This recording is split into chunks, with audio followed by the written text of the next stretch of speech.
Yun guys, good morning sa inyo lahat. Yan, kamusta kayo at magandang araw sa inyo lahat. For today's video, ang ating pag-uusapan ay ang bagong-bagong si Honda Beat Premium 2025. Yan, nagpa-flash sa inyong screen. Yan yung bagong premium white natin ngayon guys. At dito sa video na to, kakamustahin natin kung kamusta ba ang presyo niyan. At dito sa video na to, i-activate natin yan para makita ninyo ang galawan kung paano ina-activate ng kasa ang mga bagong unit na nire-release natin, cashman o hulugan.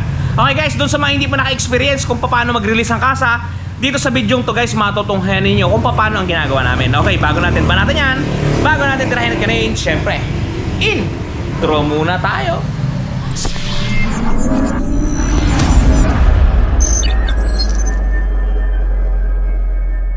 Yun guys, bago natin i-activate ang unit, ipapakita ko muna sa inyo yung mga inclusion niya para mabanatan natin. Without further ado, puntahan na natin. Ito guys, ang ating unit na si Honda Beat Premium White. Yan, kung mapapansin niyo, napakaganda ng pagkakulay puti niya. Hindi basta-basta puti lang siya guys. Para siyang white pearl white, no? Meron siyang glitters guys. Tapos yung kombinasyon niya ng silver ay talaga namang buhay na buhay. At dagdagan mo pa yan ng kulay gold na mag wheels yan, no? Talaga namang may mangyayari na guys. Ito guys, napakaganda na itsura nito, lalo din sa bandang tagiliran. Kasi meron siyang bit na naka-embouge dito. Yan ang nakalutang yan guys, di ba? Talaga namang napakalupit na ito guys. Yan, napakaganda. At higit sa lahat, syempre, meron siyang kickstarter na hindi katulad dun sa iba na wala. Yan. Okay guys, papakita ko sa inyo ang laman ng kanyang new box. Ito guys, ang mga inclusion niya. Ito guys, para nyo ma-access, pihitin nyo lang to sa seat, pindutin nyo ang seat. Alright. Yung ito ang nilalaman ng ating U-Box guys. Una sa lahat, meron tayo ditong tools. Ang laman ng kanyang mga tools, ito guys. Mas maraming tools to kumpara doon sa Honda Click. Itong tools niya, positive negative screw, open wrench na 12 at saka 8, open wrench na 10 at 12. Yan, bali tatlo yan. Tapos meron pang naiwan yung pantanggal natin ng spark plug. Bali 4 na piraso to guys. Sa Click kasi 2 piraso lang. Okay guys, ito ang atin ng mga owner's manual. Ang code niya ACH 110 CBF. Okay. At sumunod, meron tayo ditong side mirror. Ito guys, papakita ko sa inyo yung side mirror ng ating unit. Ito guys, yung side mirror ng ating unit. Yan, kung mapapansin niyo, wala siyang nakatatak na kahit ano pa man. Wala siyang Honda, wala siyang Beat na nakatatak, pero meron siyang carbon lodi. Yan, para siyang style dahon din. Yun, bali dalawa yan, hindi ko na ipapakita yung isa kasi magkamukha naman. At higit sa lahat, ito ang ating battery. Yan, UASA din ang tatak niya, pero may nakalagay siyang Honda dito. Pansin nyo ba? At siya ay made in Thailand. Yan, maliit lang siya, same size lang to ng battery ng XRM125. Yan. Okay guys, dito naman sa ating front banda, yan kung mapapansin niyo, meron na din tong charger port. Yan guys, kailangan nyo lang bumili ng adapter para siya yung mapagana ninyo. Okay, dito nakatago yan sa kanang bahagi. Pipress nyo lang to para mabuksan siya. Yun na. Sumunod, susian natin guys, meron tayong shutter key na tinatawag. Yan, pwede nyo isara yan para maiwasan yung mga sumusundot-sundot ng mga kabataan na puputulin yung tingting sa loob. Ay, talaga namang napakasakit sa ulo. Yun. Tapos, yan, meron dito yan guys sa handbrake lever. Yan. Pwede nyo siyang gamitin para secure na secure pag nag-park kayo sa hindi pantay na daan. Okay, bago na natin i-activate, pag-usapan na natin ang presyo. Yaman din lamang na nandito na tayo, talakayin na natin. Okay, ito ang presyo ng ating Honda Beat Premium guys. Yan, ang suggested retail price natin mga ka-Siron TV, 73,400 pesos. SRP lamang yun guys, may ads pa yon para sa registration. Okay, ang down payment natin, itong malupit guys, 5% lamang, 3,670. Pagka nag-down po kayo ng ganyang amount, ang magiging monthly nyo sa 2 taon, 4,493. Yung 4,493 po na yan, rebated na po yan. Yan na po yung magiging monthly ninyo. Sa 3 taon po, 3,431. Yan guys, screenshot nyo, yan yung presyo ng Honda Beat Premium. Mas mahal to kumpara dito guys sa isang Beat natin na Playful. Yan kung mapapansin niyo yung presyo nya. Pero hindi natin pag-uusapan muna ngayon yan. Pero itong pag-uusapan natin. Okay guys, natalakay na natin yung mga minimal nating pag-uusapan. Pero ngayon, a-activate na natin. Papakita ko guys, dito nakalagay ang ating battery. Papakita ko sa inyo. Kasama nga na natin si Joben, ang dakilang playboy ng San Jose. Good morning. You know. Yan guys, dito nakalagay yung baterya niya sa bandang ilalim. Unang takip pa lang yung inalis, may pangalawa pa siyang takip. Ito yung nagsisecure sa battery natin para hindi siya mabasa ng tubig, para kahit ilusong niya sa baha hindi siya makontaminant. Yan. Pero mga jobs. Yan, ito guys oh, hindi papasukin talaga ng tubig to kasi yan oh, walang butas yan.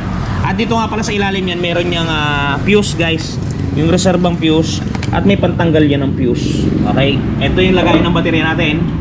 Kung mapapansin ninyo, nandito na lahat. Wala nang hahanapin pa. Lahat ng fuse niya nandito guys oh. Yan, lahat yan nandyan. Lahat. Wala nang naligaw. Nandyan na lahat. Doon sa mga bibili ng Honda Beat, guys, pagka nakakuha kayo ng unit na to, bilan nyo agad siya ng footboard, yung goma, para hindi makapasok dito yung mga buhangin kagaya nito. Yan. So guys, ilalagay na natin ang baterya. Pahiga to. Huwag kayong mag-alala, hindi yan tatapon kasi yan ay nakaseal. Maintenance free ang baterya natin at talaga namang subok ng pangmatagalan yan guys.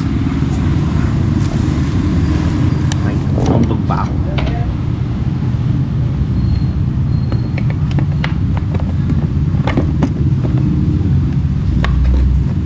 Okay.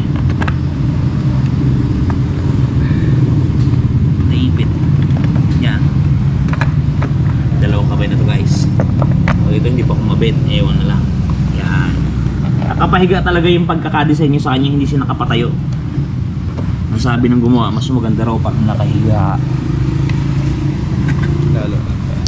Talagang ano daw yun eh, bigay na bigay daw pag nakahiga. And guys, inuna na ang negative. Binanata na. Talaga namang nanggigigil na ang ating kasama. Tinayuan na. Ayan guys, oh, tumayo na, tumuwad pa.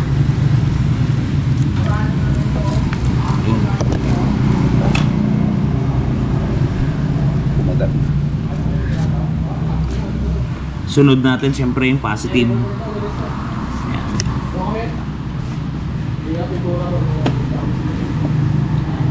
All goods.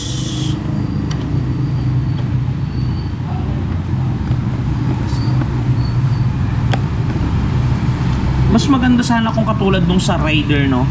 Oh. Pagka yung nakalagay na yung baterya para hindi nahihirapan, tapos meron lang siyang ini-snap na sinasalpak na sakit, no? Yun nga pala sa mga taga Honda dyan, sana ganun ang gawin ninyo guys. Sana lang naman. Kasi medyo mahirap eh. And guys, all in all, naikabit na natin ang positibo at negatibong baterya terminal. Kaya ngayon, ibabalik na natin ang ating mga inalis tulad nito. Yan. Sa pagbabalik yan, syempre kailangan nyo yung pektusan. Yobs. Yun. Pinektusan na, 2 beses pa. Tinatlo pa nga. No. Tornilyo. Yun guys, bali na ilagay na natin yung positibo at negatibong terminal. Titignan natin kung siya'y gumagana na. Ito guys, susin natin. Yun. Yan, kung mapapansin nyo guys, pumalo na at talaga namang lumabas na ang dapat lumabas. Okay guys, bali ngayon, lalagay naman natin yung ibang inclusion nyo pa, yung mga side mirror para mapaandar na natin. Dito nga pala sa ating panel board yan, pag sinusin ninyo, marami tayong makikita dito na gusto nyo makita na hindi nyo dapat makita. Yan. Una sa lahat, sarado man natin. Yan, yung ating check engine, dapat yan mamatay. Tapos ito yung ating speedometer, analog. Tapos meron tayo ditong digital na karampot lang naman. Yun. Para lang to sa odometer at sa fuel, sa fuel gauge. Okay guys, ngayon lagyan natin ng gasolina. Jobs, itodo mo na ang ating gasolina. Ang ating budong nawawala pero hindi mawala-wala. Yun oh. Yo. Kulay pula to guys kasi gaya ng paulit-ulit ko sinasabi, maganda rin sana yung green. Kaso dito sa isla namin, nasa isla kami ha, walang green, meron napakalayo, nasa 20 km. So napaka unfair naman kung mabiyahihin natin at bibili lang tayo ng 1 litro, di ba? Okay guys, asali na. At buhay na. So ngayon start natin. I-start na agad natin siya by electric starter para magkaalaman. Okay. Yan guys, andar agad. Yan, andar agad siya. At pumapalo na agad ang kanyang ang speedometer. Bakit pumapalo? Kasi dito guys, nandito nakalagay ang speedometer sensor niyan nandito. Doon sa mga nagtatanong at hindi alam, nandito ang speedometer sensor ng Honda Beat. Kaya pumapalo na siya agad. Yan guys. Try natin naman i-start siya by tadjak, by sipa. Yan, pinatay ko ulit yung unit. Sipain natin ng bahagya. Yan guys, one click din sa Kickstarter. All in all, good item to guys. Yan.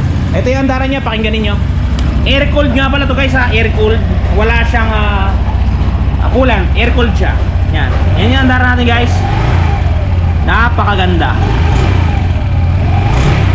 Astig. Di ba? Ito yung muffler natin. Buhay na buhay ito guys. Yun. Di ba guys? Ganun lang ang procedure ng pag-activate natin. Yung signing ng contract, napakadali na lang yun. Ina-activate na natin ng mga unit para pagdating ng client, pipirma na lang siya ng kontrata at ipipdi na lang ang unit para i-check niya ang buong unit kung gusto niya ba. Kung hindi, papalitan pa natin. Okay guys, so sa mga gustong kumuha na to, pumunta lang kayo sa pinakamalapit na Premium Bikes. Lahat ng unit na gugustuhin ninyo available. Talaga namang may nangyayari na guys. Pagka kayo ay pumunta sa Premium Bikes at syempre nag-subscribe kay Caseron TV. Yan guys, doon nga pala guys. For example, nakuha nyo na to, yung Beat Premium White. Tapos nagasgasan, ginusto man o sinasadya, kayang burahin yan guys. For example, ito, nagasgas. Kung mapapansin nyo, hindi naman siya basta-bastang kulay puti. Para siyang pearl white, di ba? Kung yan ay lalapatan nyo ng basta-bastang puti, halatang halata yan. Pero dito guys, try nyo ang touch paint ni Wash Body. Panoodin ninyo. The long wait is over. Ito guys, dun sa mga namumroblema na mga gas-gas-gas-gas ng kanilang mga minamahal na motorsiklo, nandito na ang touch paint ni Wash Body. Napakadaling i-apply, parang sumusulat ka lang sa papel, isusulat mo lang dun sa mismong nagasgasan at talagang sasabay na siya sa pinakakulay ng inyong pairings. Yan, kung mapapansin niyo ang before at after natin, mistulang na bura ang mga pinagdaan ng gasgas. Ang mga natamo na hindi sinasadyang galos ay mistulang na bura. Yan, kung mapapansin niyo, halos bumalik talaga sa original. Guys, pati pag-package sila nito papunta sa mga lugar ninyo ay talagang napaka-safety. Kung mapapansin niyo, talaga namang safe na safe ang package na bibili nyo sa kanilang Shopee Shop. Kaya kung ako sa inyo, i-try nyo na ang touch paint ni Wash. Yan guys, yung touch paint ni Wash Body, napakamura at napaka-quality. Kung anong kulay nito, yun din ang lalabas na kulay ng bibili ninyo. Basta piliin nyo lang dun sa kanyang cart. Nasa basket lahat ng kulay. Yun guys, so sa mga gustong kumuha, meron tayong description box. Meron diyang nakalink na Shopee Shop at TikTok Shop. Kayo na lang mamili, kayo na magdesisyon. Napakamura. Yun guys, sa mga katropa natin gusto magkaroon ng motor, gusto magpa-assist, meron din tayong Facebook page dyan sa ilalim. Pwede kayong mag-follow, pwede kayong mag-message, magre-reply tayo pag hindi tayo busy. Okay guys, hanggang dito na lang muna ang video natin. Ingat kayo palagi at palagi kayong magpapakasaya. Caseron TV, bye-bye! Shoes! Yun guys, special thanks nga pala sa ating kaibigan na Sir Merby ng China. Bari nagbakasyon siya ngayon at pinunta niya tayo dito sa ating tindahan. At syempre, meron siyang dalang pasalubong. Talaga namang buhay na buhay, gigil na gigil at talaga namang may nangyayari na. Sir Mervin, maraming salamat po. Ingat po palagi. Bye-bye!